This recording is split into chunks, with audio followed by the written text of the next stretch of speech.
Doctor had spent 300 cycles studying primitive species across the galaxy.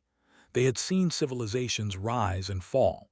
They had watched young races discover fire, then metal, then the atom. Most followed the same pattern. They grew curious, made mistakes, and either learned caution or destroyed themselves. It was the natural order of things. But nothing in 300 cycles of research had prepared for the humans. The collective first noticed Earth after detecting controlled nuclear detonations in the planet's atmosphere. This was not unusual. Many species discovered atomic energy at some point in their development. What happened next, however, was always the same. The explosions would stop. The species would either destroy itself in war, or it would recognize the danger and step back from the edge. Self-preservation was the most basic instinct in the universe. Every intelligent species shared it. The humans did not stop. They detonated another bomb, then another, then hundreds more. They built bigger ones. They tested them underground. They tested them underwater. They tested them in the sky. Each time they stood a little closer. Each time they measured a little more. Each time they learned. Requested permission to establish a long-term observation station in Earth's orbit. The request was approved with some confusion from the collective Science Council. Why waste resources on a species that was clearly about to destroy itself, but had a feeling that something different was happening on the blue planet below? The observation station was staffed with a small team of researchers, was the youngest, barely 40 cycles old and eager to prove themselves.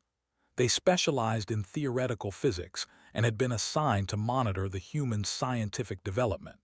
Within the first 10 cycles of observation, requested a meeting within the station's main viewing chamber. "There's something wrong with them," said, their chromatophores flickering with agitation. "The humans, I mean. Something is fundamentally wrong with how they think." Settled into their observation seat and gestured for to continue. Through the viewing window, Earth rotated slowly below them, its surface dotted with lights on the night side. It looked peaceful from up here. It looked like any other developing world. "They've built something called CERN," explained, pulling up holographic displays of the human facility.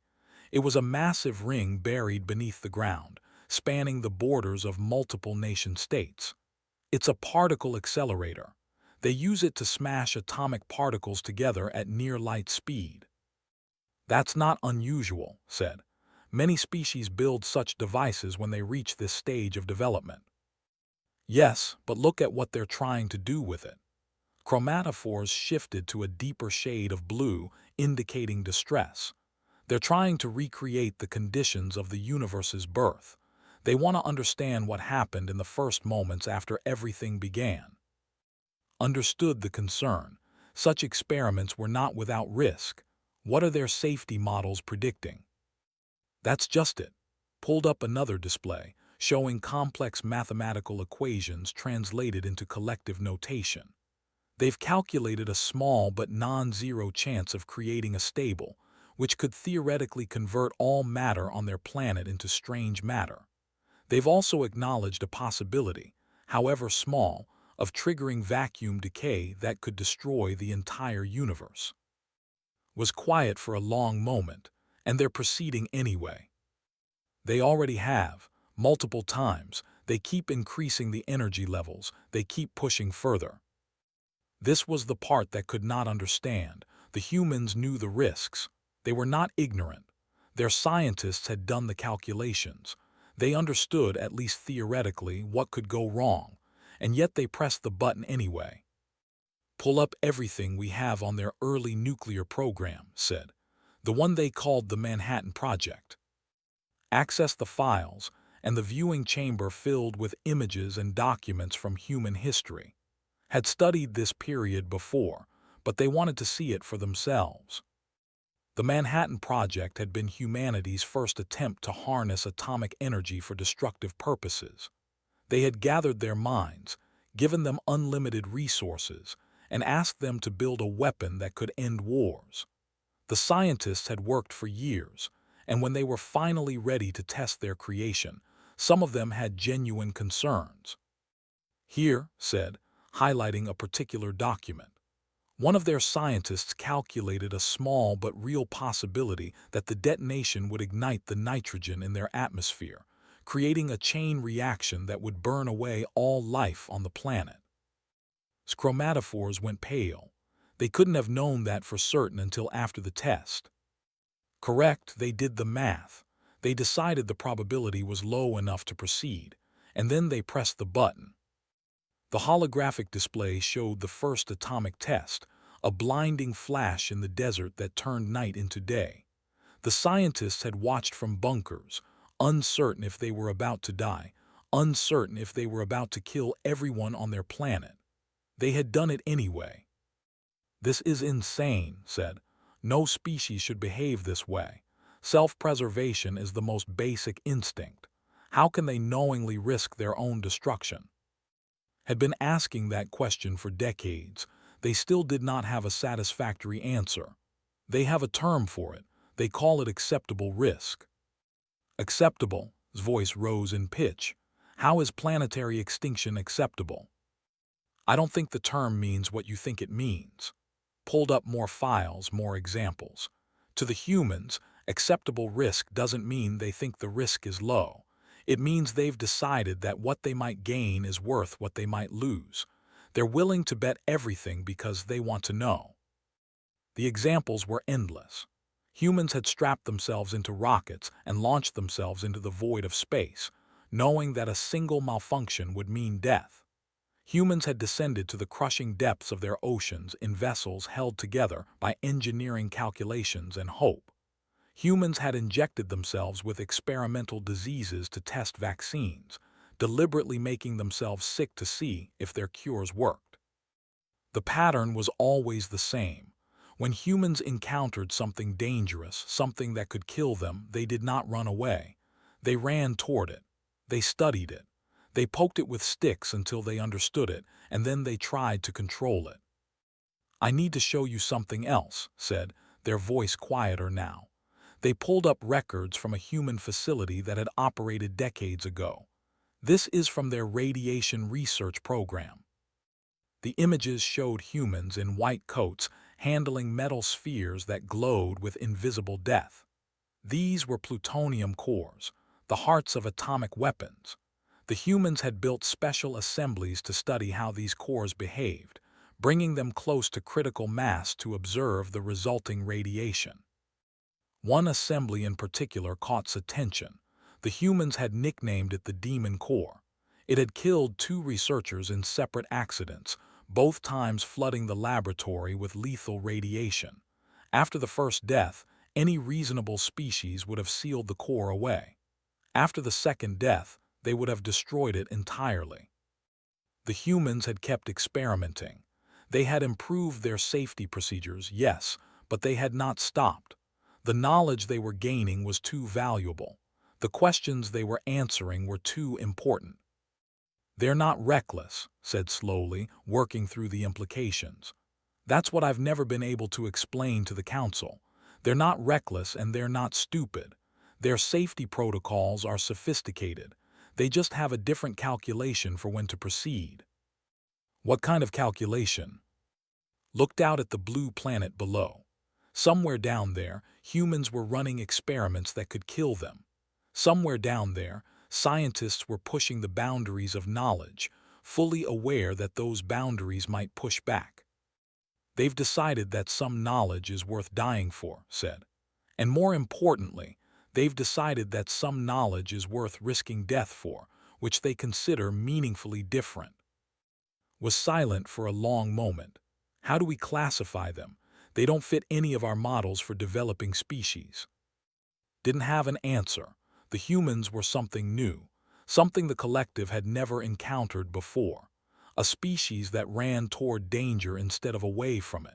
A species that considered death an acceptable price for understanding. The observation would continue. There was so much more to learn. 50 cycles passed. The observation station grew larger as more researchers joined its team. What had started as a simple monitoring mission had become one of the most extensive studies the collective had ever conducted on a primitive species. The humans were simply too interesting to ignore. Had been promoted to chief, a title that came with responsibilities but also resources. They used those resources to document everything.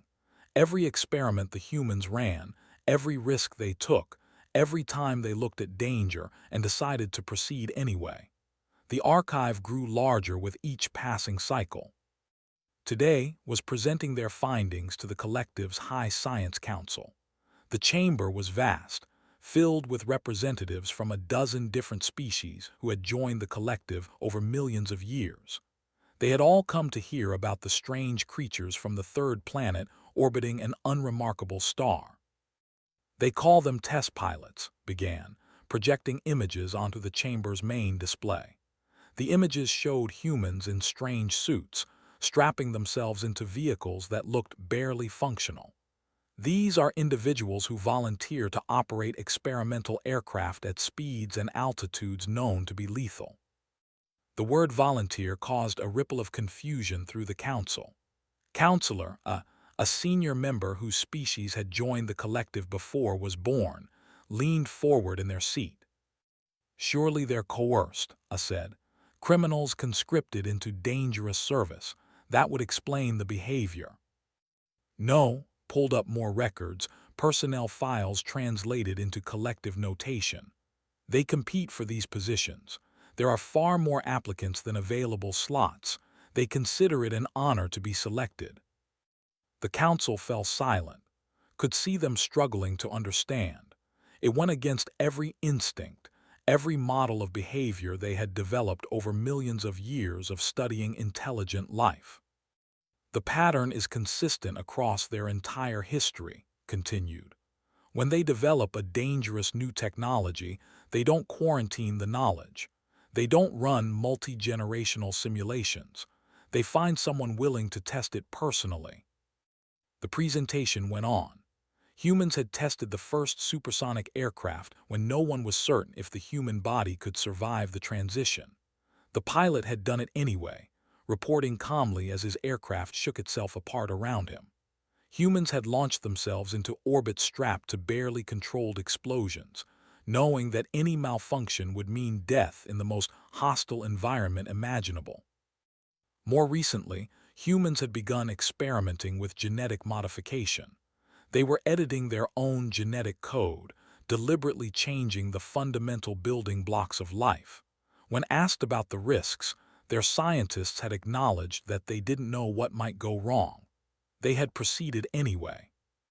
Had been assigned to study the humans' medical research, and they stepped forward now to add their findings. They inject themselves with experimental pathogens to test vaccines, said. They deliberately infect themselves with diseases to see if their treatments work. For what purpose? Counselor asked. If the treatment fails, they die. Yes, but if the treatment succeeds, they can save millions of others. Pulled up records from something the humans called challenge trials. They consider one life an acceptable price for knowledge that might save many. The council debated among themselves. Some argued that the humans were simply primitive, that they hadn't yet developed proper risk assessment capabilities. Others suggested that the humans were defective somehow, missing the self-preservation instinct that guided all other intelligent life. Waited for the discussion to quiet before speaking again. I've spent 50 cycles studying them. I don't believe either explanation is correct. They pulled up a final set of images. These showed human scientists gathered around experimental equipment, their faces showing an expression that had learned to recognize. The humans called it excitement. They know the risks, said. Their safety protocols are sophisticated. They calculate probabilities. They understand what could go wrong, but they have a fundamentally different relationship with danger than any species we've encountered before. Paused, choosing their next words carefully. To them, some questions are so important that the asking is worth any price. They don't see dying in pursuit of knowledge as failure. They see it as contribution. The council was silent. On the display, images cycled through decades of human experiments, rockets exploding on launch pads, aircraft breaking apart in the sky, laboratories contaminated with radiation, and always, there were more humans ready to try again. What concerns me, continued, is the rate of their progress. When our ancestors first theorized dimensional folding, we spent 40 generations running simulations before attempting a single physical test. 40 generations of careful study, of cautious preparation. As is proper, Counselor said, such technology is too dangerous for hasty experimentation. The humans theorized similar concepts within my lifetime. They began physical testing within a decade of the initial theory. Let that sink in. They're not being reckless. They're simply faster. They're willing to accept casualties in exchange for knowledge. One of the younger council members spoke up. But surely their casualties slow them down. Every death means lost expertise, lost training. You would think so, agreed. But they've developed systems to compensate. They document everything. They share knowledge freely among their researchers. When one scientist dies, others continue their work. They've turned individual mortality into a collective endeavor. The presentation concluded with an assessment that had spent years preparing. The humans were not going to destroy themselves. They were too clever for that, too adaptable. They would keep pushing, keep testing, keep risking everything for the chance to learn something new. They're going to become a problem, Counselor said after a long silence. A species with no fear of dangerous knowledge. They'll unlock things that should stay locked. Perhaps, acknowledged, or perhaps they'll answer questions we've been too afraid to ask. The council session ended without resolution. There was no framework for dealing with a species like the humans, no precedent to guide policy. The collective had grown cautious over millions of years, and their technological progress had slowed accordingly. The humans were barely out of their caves by cosmic standards, but they were advancing faster than anyone had thought possible. Later, in the quiet of the observation station, found staring out at Earth, the planet had changed visibly over 50 cycles. The night side glowed brighter now, spreading light marking the expansion of human civilization. "Do you think they'll make contact soon?" asked. Considered the question. Sooner than the Council expects. They're already sending probes beyond their solar system. They're already listening for signals from other civilizations. What happens when they find us? They'll want to learn from us, said, and they'll want to test everything we show them. Chromatophores flickered with unease. The dangerous things, too. Especially the dangerous things. Turned away from the window. We have archives full of research we deemed too risky to pursue. Theories we developed and then sealed away because the testing would be too dangerous. The humans won't see those as warnings. They'll see them as invitations. Somewhere below, humans were building better rockets, better computers, better ways to peer into the fabric of reality itself. They were coming. It was only a matter of time. And when they arrived, they would have questions. The message arrived without warning, broadcast across every frequency the collective used for interstellar communication. It was simple, direct, and written in a mathematical language designed to be understood by any intelligent species. The humans had figured out the basics of collective communication protocols and had adapted their message accordingly. It said, "We know you're watching. We'd like to talk." The collective's response took longer than it should have. There were debates, committees, emergency sessions of the High Council. Many voices argued for caution. The humans were unpredictable, dangerous in ways that conventional understanding. Others pointed out that contact was inevitable, that it was better to control the circumstances than to be surprised later. In the end, the collective sent a delegation, was chosen to lead it. The meeting took place on a space station the humans had constructed specifically for this purpose. It orbited their moon, a neutral location that belonged to no single nation-state. The humans had built it in less than a decade, a feat that would have taken the collective centuries of planning and approval. The human delegation was smaller than had expected. There were diplomats, yes, but the leader was a physicist. Her name was Dr. Sarah, and she had spent her career studying theoretical physics at the edges of human understanding. "We've been aware of your observation station for some time," Doctor said, once the initial formalities were complete. "We appreciate that you didn't interfere with our development." Felt a moment of embarrassment. They had believed their observation station was undetectable. "You found us. Your thermal signature was unusual. We built telescopes to study it." Doctor smiled. "That led to other questions, which led to other telescopes. Eventually, we figured out what we were looking at." The humans had discovered the collective's presence and had responded by building better instruments to study them. Of course they had. That was what humans did. "We have a request," Doctor continued. "An official request from the United Scientific Community of Earth." "Go ahead." "We'd like access to your theoretical physics archives." Had expected something like this, but the directness still surprised them. Those archives contain millions of years of accumulated knowledge. Much of it is dangerous. "We understand." Doctor leaned forward, her expression showing that curious intensity had learned to recognize. "We've hit some walls in our own research, specifically around the unification of quantum mechanics and gravity. We've noticed that your ships seem to operate on principles that might resolve some contradictions in our models." "Some of that research was deemed too dangerous to pursue," said carefully. "There are theoretical frameworks in those archives that our civilization chose to seal away rather than test." Doctor's smile widened. "We'd be very interested in those especially." The words hung in the air.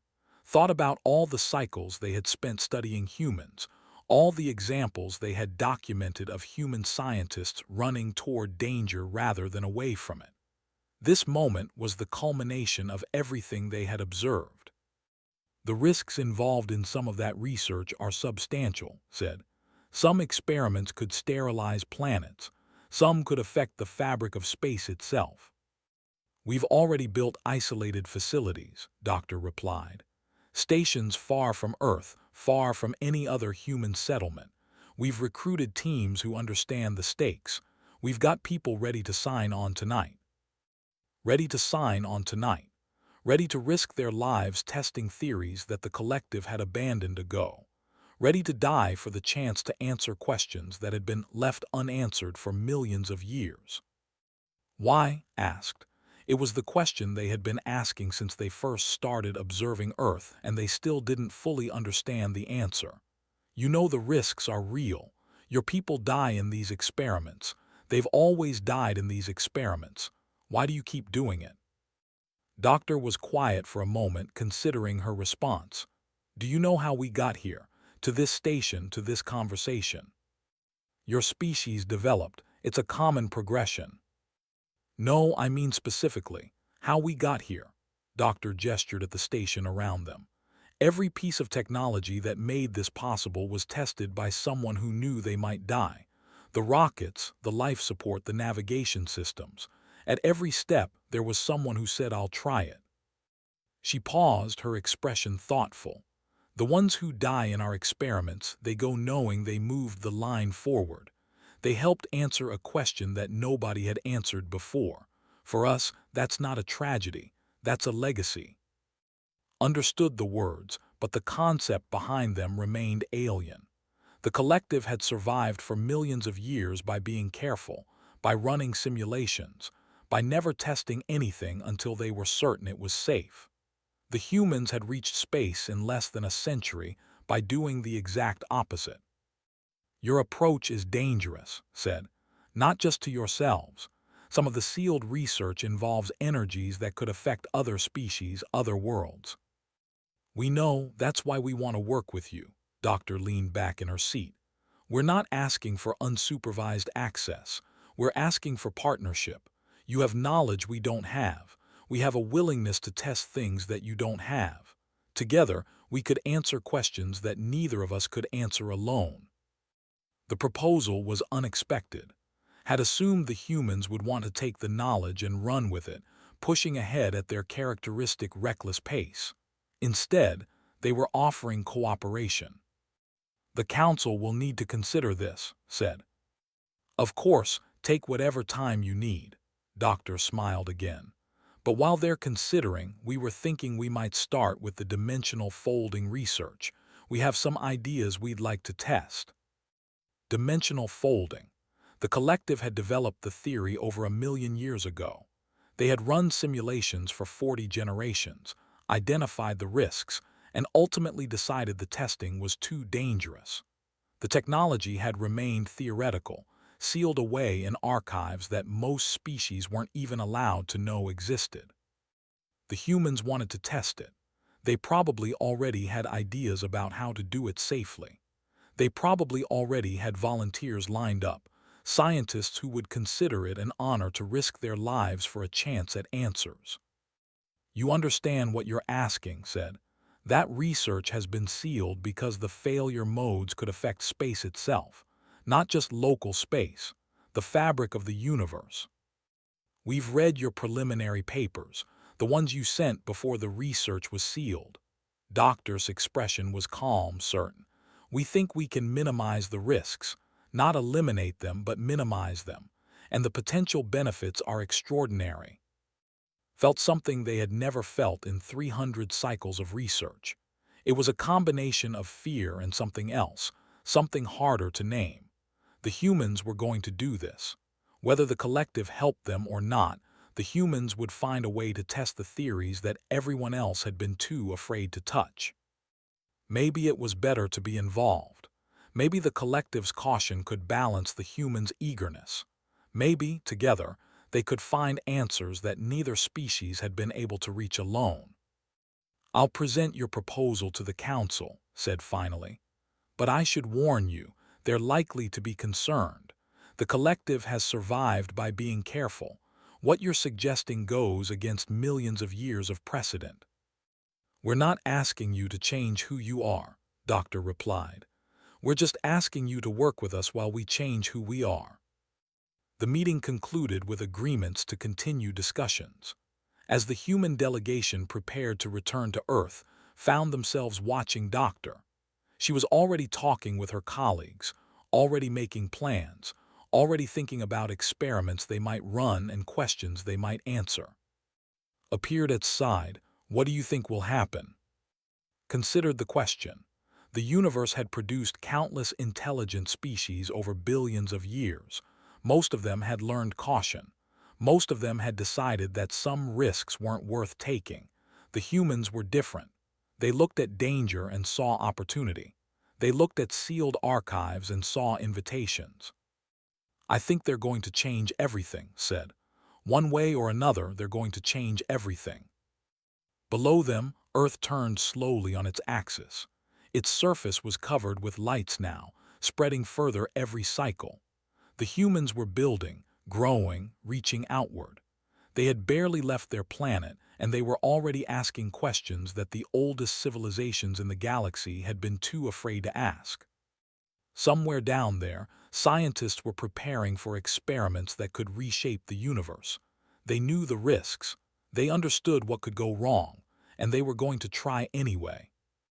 Because that was what humans did. They volunteered for the dangerous work. They ran toward the questions everyone else ran away from.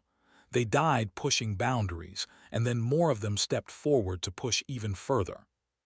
The collective had survived for millions of years by being careful. The humans had reached the stars in less than a century by being brave. Didn't know which approach was better, but they knew which one would push the boundaries of the possible further than they had ever been pushed before. The humans were coming. They had questions, and they were willing to pay any price to find the answers. The universe would never be the same.